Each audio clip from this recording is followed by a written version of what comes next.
You said earlier today that you weren't going to back Machado to come back and be the opposition leader in your Fox and Friends interview. And then you also mentioned the vice president of Venezuela. Are you going to work with the vice president of Venezuela, or how do you foresee the relationship going? I understand she was just sworn in, but she was, as you know, picked by Maduro.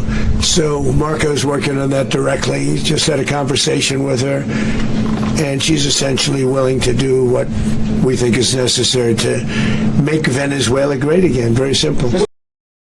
What do you think when President Trump says that the U.S. is running things in Venezuela, is in charge of the country? I think that'll have the opposite of the intended effect. Imagine if you're a Venezuelan and you're happy that Maduro's gone. I mean, Maduro was a terrible socialist. The place was a mess. I wrote a whole book called The Case Against Socialism about how bad socialism was in Venezuela. So you're pro-American, you're glad Maduro's gone, but then you have a foreign leader saying the gringos are going to come down and run your place again. It sounds like the 19th century, and it will push our friends away.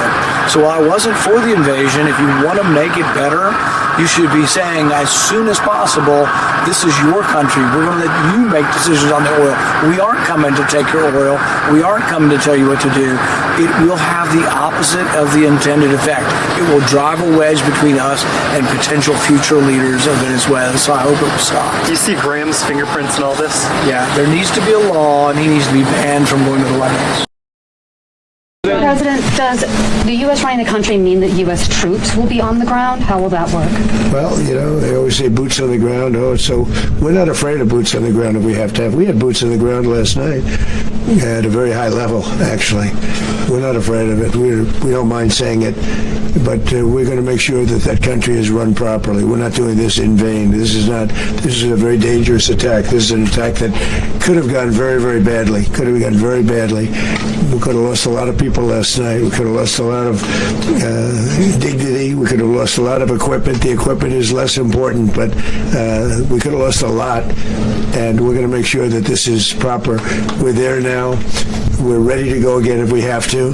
We're going to run the country right. It's going to be run very judiciously, very fairly. It's going to make a lot of money. We're going to give money to the people. We're going to reimburse people that were taken advantage of. We're going to take care of everybody. It's very important. We couldn't let them get away with it. You know, they stole our oil. We built that whole industry there, and they just took it over like we were nothing. And we had a president that decided not to do anything about it. So we did something about it. We're late, but we did something about it.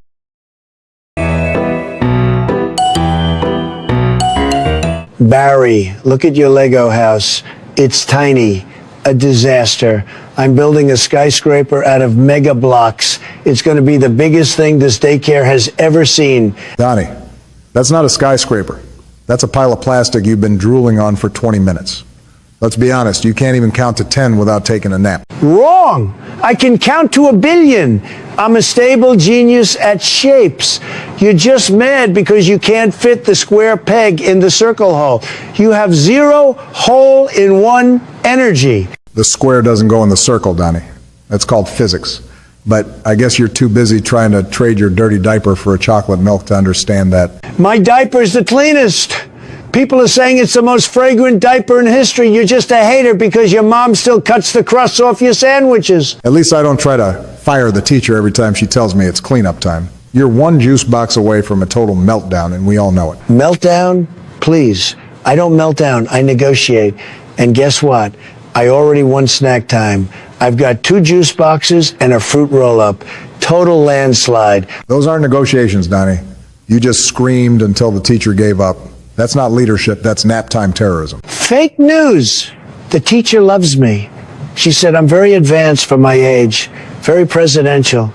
You, meanwhile, are still asking permission to use the glittered glue. Enjoy your juice boxes, champ.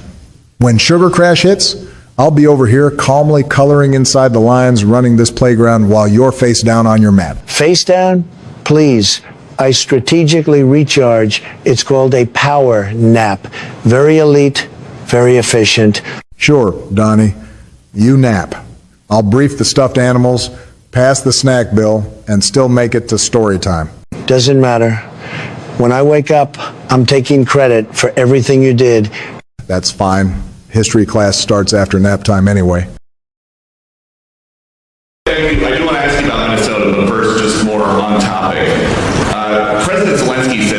watching with the rest of the world as you made this order to go and capture Nicolas Maduro. And he said, if that's how it works with dictators, then the United States knows what to do next. It sounds like he wants you to go and capture Vladimir Putin. Would you ever order a mission to go and capture Vladimir Putin? Well, I don't think it's going to be necessary. I think we're going to have I've always had a great relationship with him. I'm very disappointed. I settled 8 wars. I thought this would be in the middle of the pack, or maybe one of the easier ones. And I don't know if you know, Peter, the last month they lost 31,000 people, many of them Russian soldiers, and the Russian economy is doing poorly. I think we're going to end up getting it settled. I wish we could have done it quicker, because a lot of people are dying, and mostly soldiers. You know, they get hit in Kiev and they get hit a little bit here and there, and people are dying there too. But largely it's the soldier population.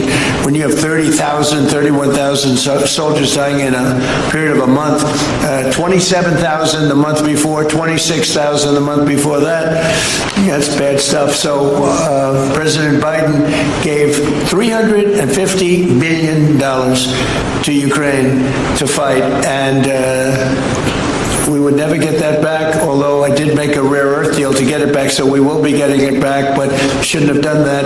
It was a bad thing to do. I will say that right now, because I was able to get NATO to up GDP from 2% to 5%, NATO's got a lot of money, and they're paying for everything. We're not losing any money. We're making a lot of money, I guess, if you think of it, because we're selling them military equipment. They're probably giving it to Ukraine, but we're selling them to NATO military equipment. We're getting full price and all of that, but that's not a big deal to me. What is a big deal is stopping a war where 30,000 people are being killed every single month. No fuel, no gasoline, and it's, you know, they say it's got more than Saudi Arabia. Who knows? It's got a lot. And by the way, to all Iranian patriots, keep protesting, take over your institutions if possible, and save the name of the killers and the abusers that are abusing you. You're being very badly abused. If the numbers are right now, I hear 5 different sets of numbers. I hear numbers, look, 1 death is too much. But I hear much lower numbers, and then I hear much higher numbers. But I say save their names, because they'll pay a very big price. And I've canceled all meetings with the Iranian officials until the senseless killing of protesters stops. And all I say to them is help is on its way. You saw that I put tariffs on anybody doing business with Iran. Just went into effect today. And I say, make Iran great again. You know, it's a great country. And it's all very fragile. What would have happened to us? I'm telling you. If I didn't win this election, what would have happened to us? In the coming weeks, I will be laying out even more plans to help bring back